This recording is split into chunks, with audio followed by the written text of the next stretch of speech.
Kennedy's last stand and the trump card. Space cooperation used to level deep state.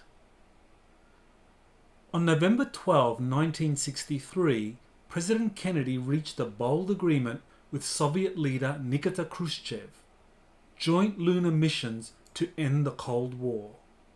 While Kennedy's earlier September 20, 1963 speech at the United Nations calling for the Soviets to cooperate on joint space missions and a moon landing is well-known historical fact, Khrushchev's acceptance less than 2 months later is virtually unknown to most.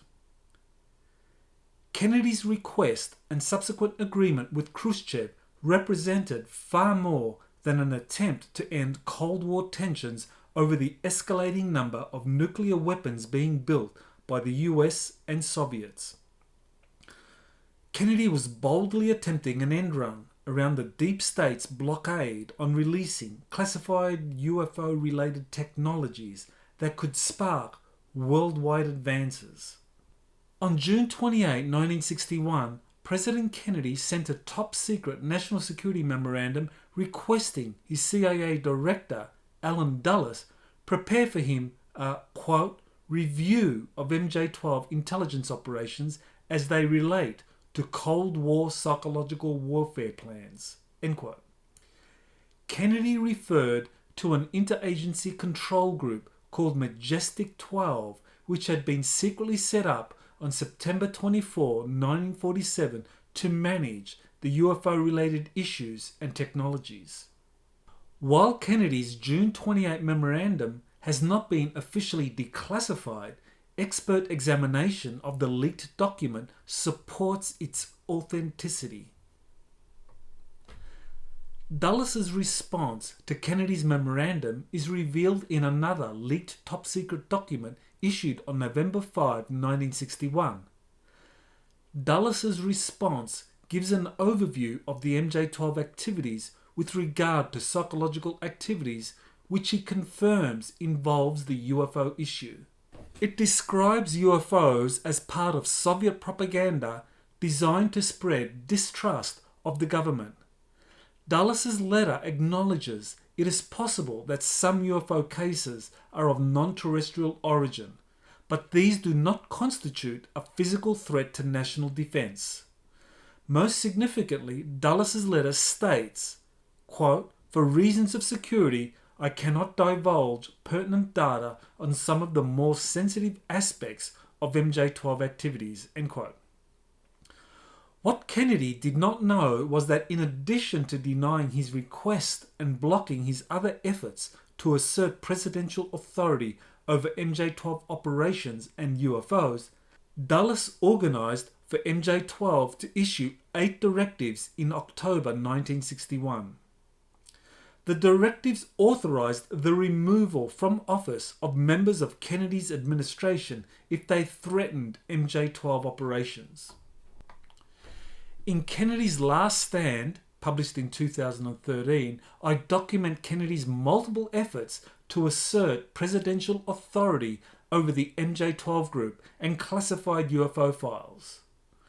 In brief, after Kennedy reached his groundbreaking agreement with Khrushchev for joint space and lunar missions, the head of the CIA's counterintelligence division, James Jesus Angleton, implemented one of the MJ-12 directives authorizing the removal from office of political figures. The most extreme of the 8 MJ-12 directives was a cryptic assassination authorization. Quote, draft, directive regarding project environment. When conditions become non-conducive for growth in our environment and Washington cannot be influenced any further, the weather is lacking any precipitation. It should be wet. End quote. Dr. Robert Wood, the foremost expert in analysing MJ-12 documents using forensic methods, has concluded that the burned document is an assassination directive. He points out that the cryptic phrase, "it should be wet," originates from Russia, where the phrase "wet works" or "wet affairs" denotes someone who has been killed and is drenched with blood. The implementation of Project Environment led to Kennedy's very public assassination and served as a clear warning to other political leaders not to challenge the deep state. The MJ-12 group did not want US and Russian cooperation in space, since this threatened to expose their covert space operations using reverse-engineered technologies acquired from Nazi Germany and crashed alien spacecraft. Even more sensitive were the agreements reached with the German breakaway colony in Antarctica and different extraterrestrial groups. In the subsequent decades, the MJ-12 group, working through the CIA, was in control of covert operations and intelligence activities in space. This was made possible by an enormous black budget of over $1 trillion annually that the CIA funneled into various classified programs and defense agencies such as the National Reconnaissance Office. The Department of Defense and the President's Executive Office were largely left in the dark over exactly what was happening in Earth's orbit and beyond. Before becoming Secretary of Defense on January 20, 2001, Donald Rumsfeld headed a congressionally appointed National Security Commission that delivered a report recommending the creation of a Space Corps to defend the US from a space Pearl Harbor. Quote, "An attack on elements of US space systems during a crisis or conflict should not be considered an improbable act. If the US is to avoid a space Pearl Harbor, it needs to take seriously the possibility of an attack on US space systems. The nation's leaders must assure that the vulnerability of the United States is reduced and that the consequences of a surprise attack on US space assets are limited in their effects. The use of space in defense of US interests may require the creation of a military department for space at some future date. A Space Corps within the Department of the Air Force may be an appropriate model in its own right or a useful way station in the evolution toward a space department." End quote. Only 8 months later, on September 10, 2001, as congressional legislation for a Space Corps was about to be unveiled, Rumsfeld revealed $2.3 trillion could not be accounted for and declared the Pentagon bureaucracy to be America's greatest threat. Quote, "The topic today is an adversary that poses a threat, a serious threat, to the security of the United States of America. This adversary is one of the world's last bastions of central planning, governed by dictating 5-year plans. You might think I'm describing one of the last decrepit dictators in the world, but their day too is almost past, and they cannot match the strength and size of this adversary.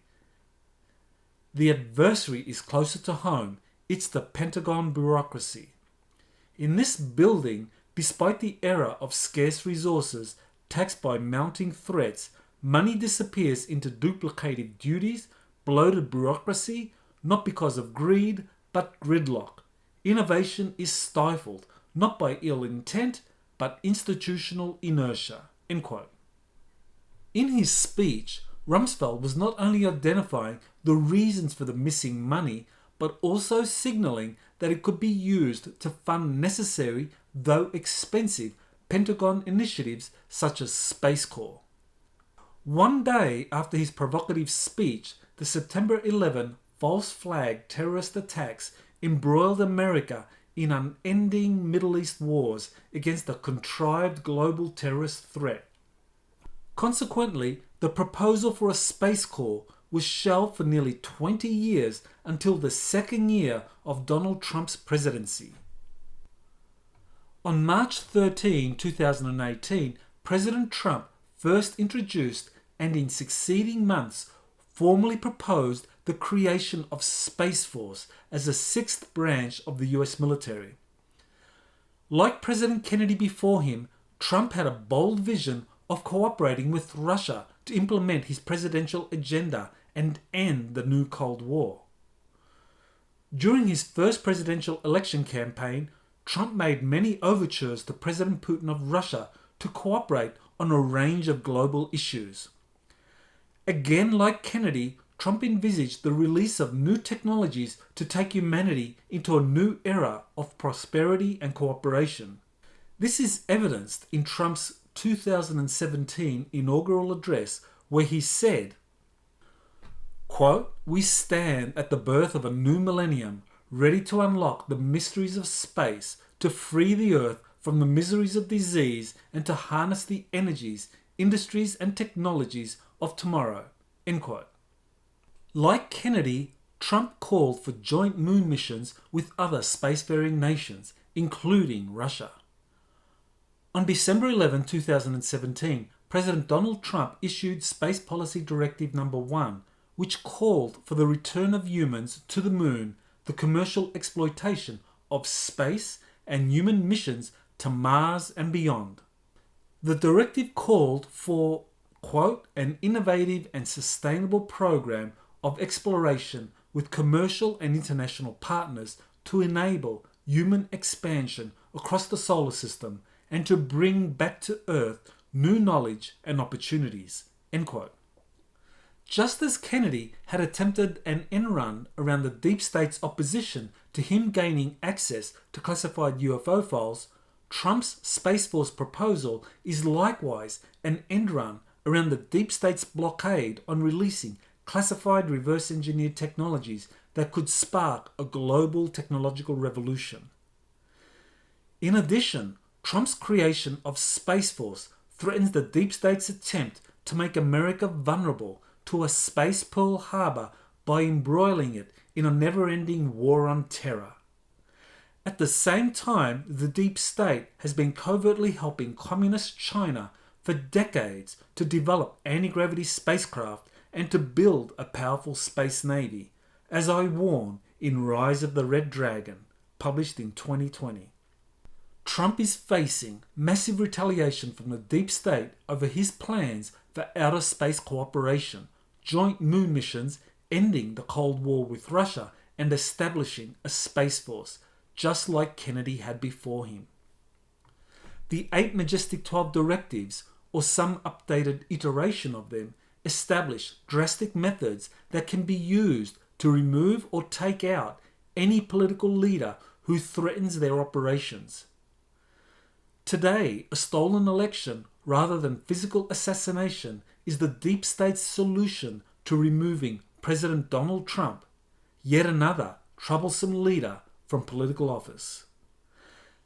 The key to understanding what is happening today in America is to identify the mysterious group behind the Kennedy assassination and how its modern-day manifestation is covertly attempting to remove Trump from the presidency for his efforts to similarly build international cooperation around a number of space-related initiatives. November 22nd will mark the 57th anniversary of the Kennedy assassination. The real perpetrators skillfully remained in the shadows and were never prosecuted for their crime. Thus, their successors continued to plot and implement deep state agendas tracing back to the original 8 MJ-12 directives. To learn more about President Kennedy's assassination, the group behind it, and why this information critically links to President Trump's epic battle today, I will be holding a webinar intensive on Sunday, November 22nd. More info is available at my website, exopolitics.org. This has been Dr. Michael Salla. Thank you for listening and subscribing to my YouTube channel.